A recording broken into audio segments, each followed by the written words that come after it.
Anda tahu nggak? Ketika kita ke Polda Metro Jaya press conference untuk memprotes pelimpahan tersebut yang kita anggap tidak profesional, yang terjadi apa? Pada tanggal 14 kami diundang ahli dan saksi kami untuk diperiksa pada tanggal 20 Januari.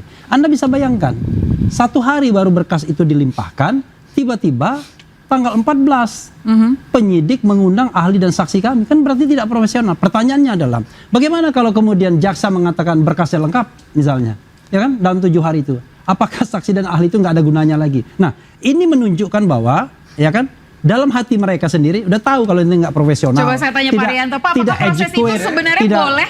Sebentar sedikit saja dari Pak Rianto sebagai bukan soal boleh apa tidak, Anda pakai logika saja. Oke. Kalau seandainya dikatakan lengkap, lalu buat apa saksi dan ahli diperiksa lagi? Tapi kita mau tahu sebenarnya proses di sistem yang tertulis. Saya mau menjawab cuma gini aja ya, istilah profesional sama tidak itu ya. Yang bisa mengatakan orang tidak profesional itu atau profesional itu adalah orang yang profesional. Tapi kalau orang yang nggak ngerti ilmu ya dia bisa mengatakan itu nggak profesional karena dia nggak ngerti ilmunya itu. Gitu. Tapi tadi Pak Refli mengatakan secara logika bahwa itu terlihat tidak profesional. Karena praktek yang Bapak pendidikannya apa, Pak? Nggak usah tanya, nggak usah tanya. Bapak pendidikannya apa, Pak? Oke. Nggak usah tanya. Makanya kalau Anda mengatakan tidak profesional, Bapak pendidikannya apa? Anda mengatakan profesional, Bapak Anda pendidikannya tidak profesional. Bapak pernah menjadi penyidik nggak? Ya, Bapak pendidikannya apa? Saya penyidik profesional. Ya, berarti semua ini, orang ini nggak ada profesional karena bukan penyidik semua. Berarti Bapak doang yang profesional. Kenapa bukan, Bapak kemudian bisa dibantah pendapat Bapak? Ahli pidana, profesional ahli pidana. Ahli pidana apa? Pidana tata negara. Ini baru berapa tahun dihukum?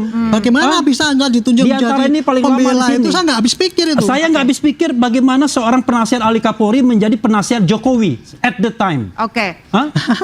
Anda martabat Kapolri gimana dong? Anda boleh tunjuk-tunjuk kayak gitu ya. Tetapi jangan di luar forum kayak gini. Itu namanya Anda menghina saya juga. Menghina apa? Saya minta pendapat. Saya membukakan bukti bahwa Anda penasihat Kapolri. Sekarang pertanyaan saya adalah penasihat Kapolri apa fungsinya begini?